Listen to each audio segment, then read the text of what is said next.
interest to your debate with Dawkins, in which you seem to be saying to him that you felt evolutionary science had stopped about 30 years ago and hadn't made much progress.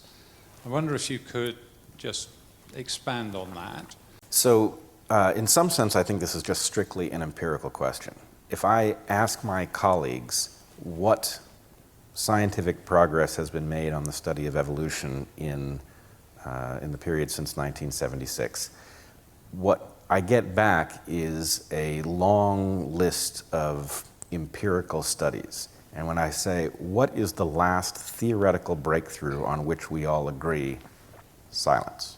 So I have the sense that we just simply know that progress has stopped. And when I asked Dawkins why he thought that was, his answer tells me that there's actually something deep down this road. What he told me is that he thought that more or less his generation had gotten all of the big stuff right, and so that one would expect a kind of cessation of progress.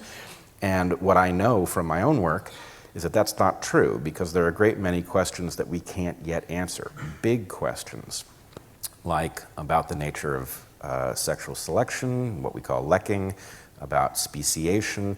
These big questions have simply moved into another phase where we've stopped asking them and embarrassing ourselves because we can't answer the question.